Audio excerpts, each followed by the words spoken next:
আমার ভাসুর মানে আমার স্বামীর বড় ভাই আমার স্বামীকে কৌশলে বিদেশ পাঠিয়ে দেয়।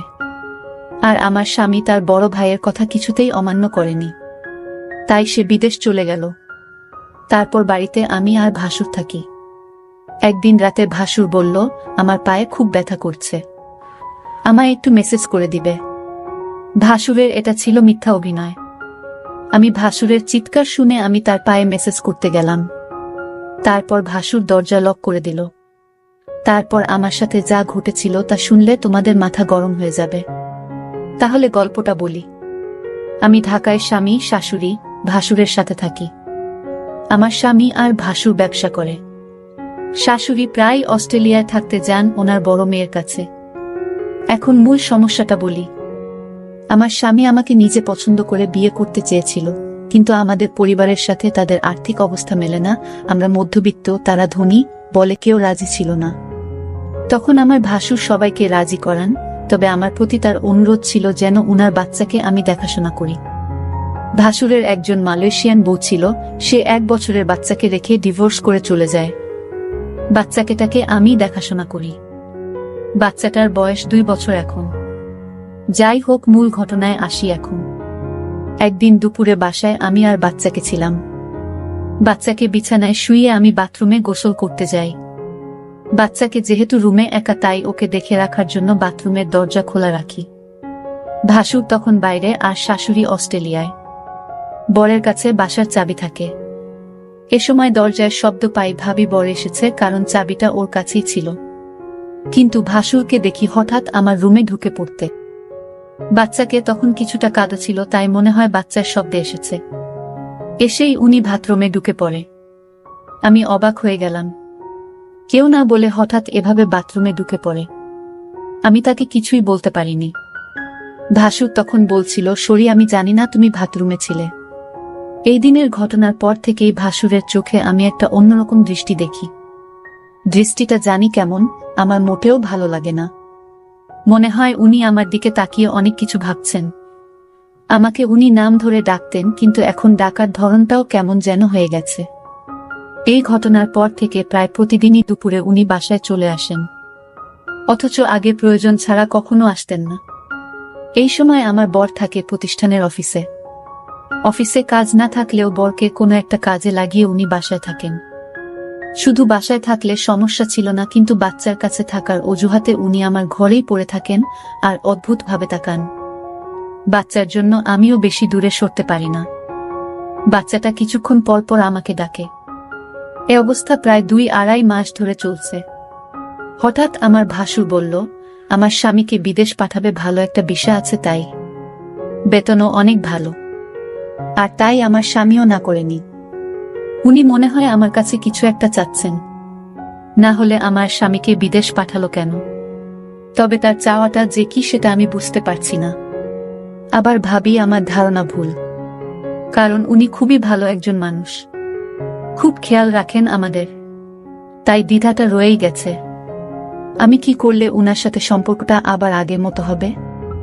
তাছাড়া আমি উনার মনে কি আছে সেটা কিভাবে বুঝতে পারবো?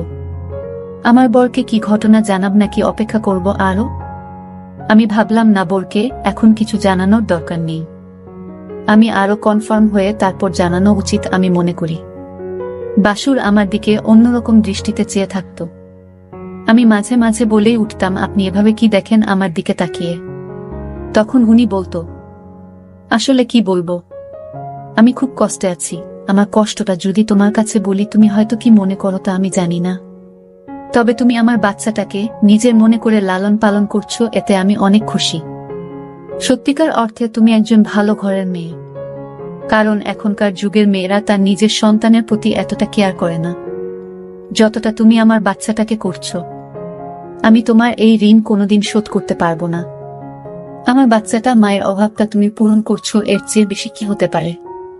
আসলে বিদেশি মেয়েরা তার সন্তানের প্রতি ভালোবাসা কম থাকে, তবে সবাই সমান না। বাঙালি নারীরা তার সন্তানের দিকে তাকিয়ে সারাটা জীবন কাটিয়ে দিতে পারে।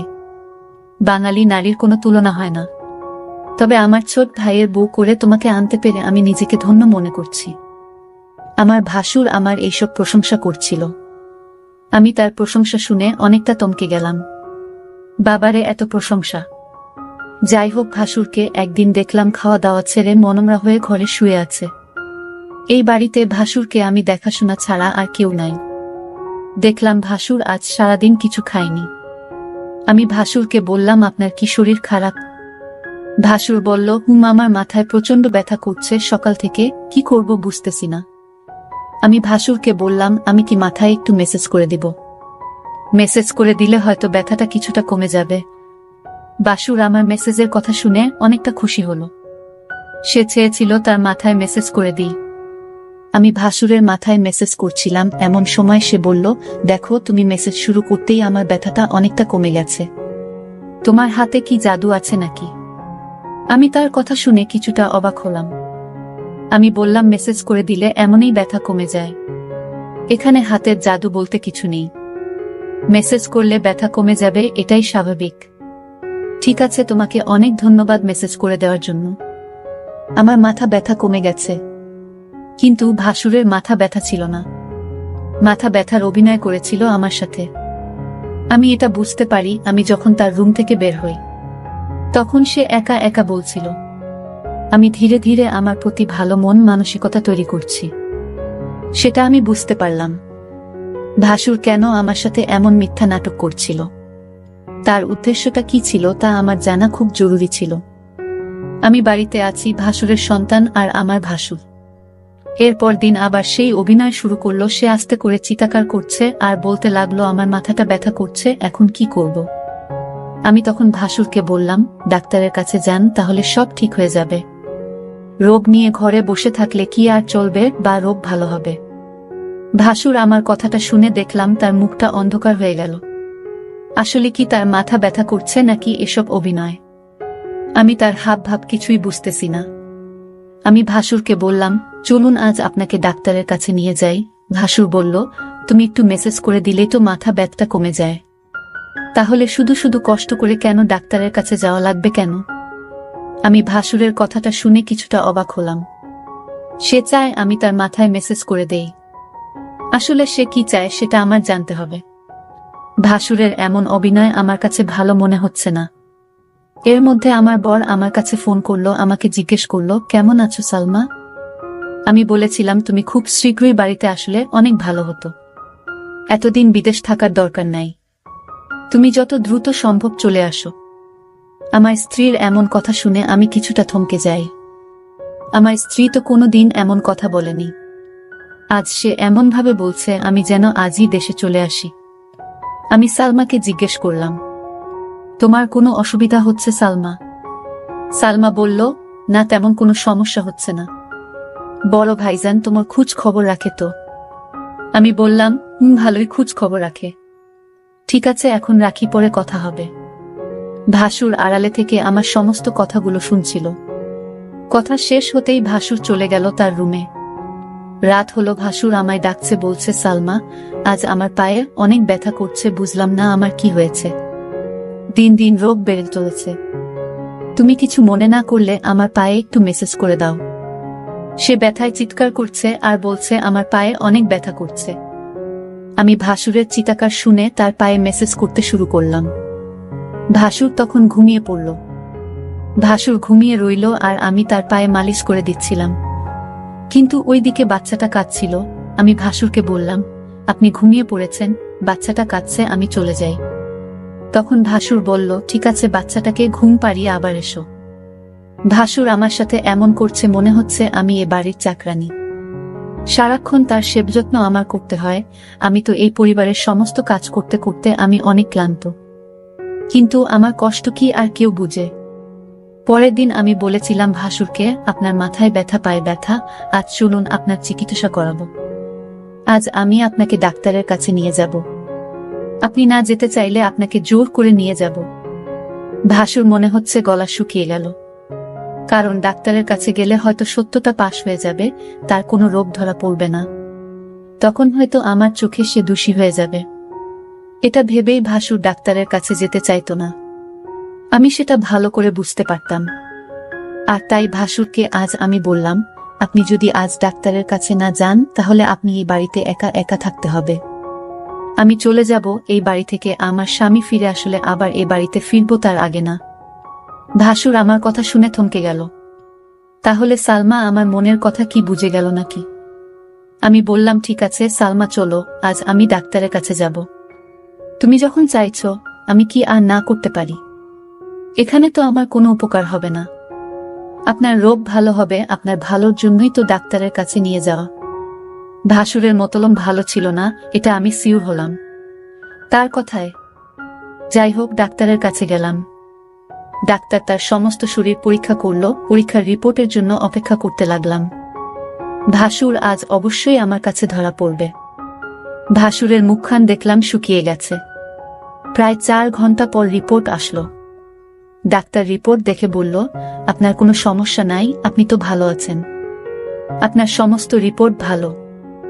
ডাক্তারের কথা শুনে ভাসুর অনেকটা লজ্জিত হল। আমি ভাসুরকে নিয়ে বাড়িতে ফিরলাম।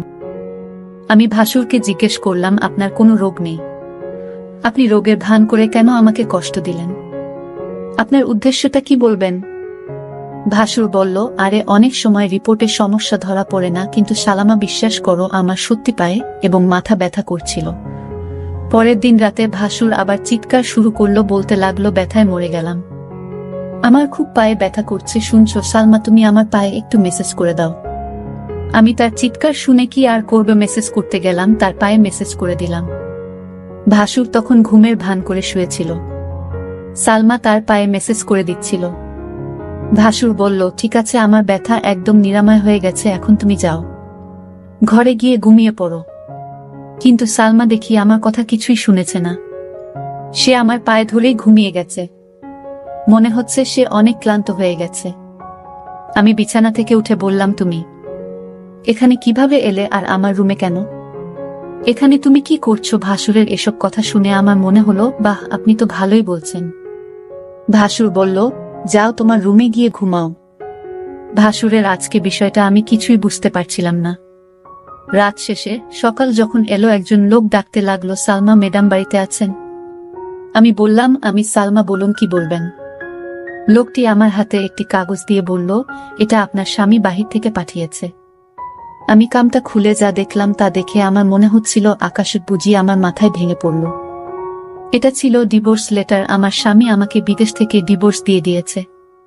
আমার তো কোনো অপরাধ ছিল না, তাহলে কেন সে আমাকে ডিভোর্স দিল? আমি তো কিছুই বুঝতেছি না।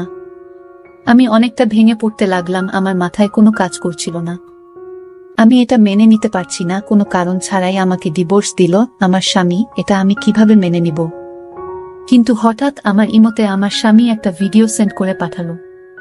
ভিডিওটা দেখে আমার মাথা ঘুরে গেল। ভিডিওটা তো আমি যখন ভাসুরের পায়ে ব্যথা ছিল তখন মেসেজ করছিলাম, সেই ভিডিও। আমি ভিডিওটা দেখে চমকে গেলাম। আমি ভাসুরের উপকার করলাম, আর ভাসুর কিনা আমার স্বামীকে ভুল ধারণা দিল। কেন সে এটা করল? আমি ভাসুরের রুমে গিয়ে ভাসুরকে বললাম, আপনি কি মানুষ না অন্য কিছু? আপনি কিসের জন্য আমার সংসারটা ভেঙে দিলেন একটা মিথ্যা নাটক করে? আমার মন তো সহজ সরল ছিল। আমি কিছুটা বুঝতে পারছিলাম, কিন্তু আমি তা আপনাকে বলিনি, কারণ আমি আপনাকে সম্মান করি তাই।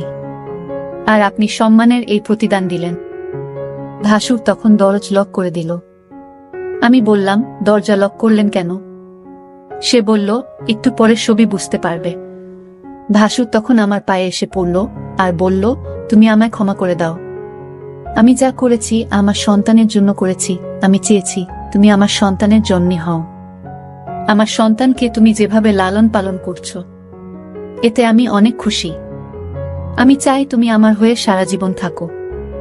আর তাই তো আমি এটা করেছি। নিজের সন্তানের জন্য সকল বাবা মা সবকিছু করতে পারে। আমাকে তুমি ক্ষমা করে দিও। তারপর আমার কিছু করার ছিল না। আমি ভাসুরের সন্তানের দিকে তাকিয়ে তার কথা মেনে নিলাম। কিন্তু ওই দিকে আমার স্বামী একটা বিদেশি মেয়েকে বিয়ে করে বাড়িতে নিয়ে আসলো। বন্ধুরা, আজকের গল্পটি কেমন লাগলো তা অবশ্যই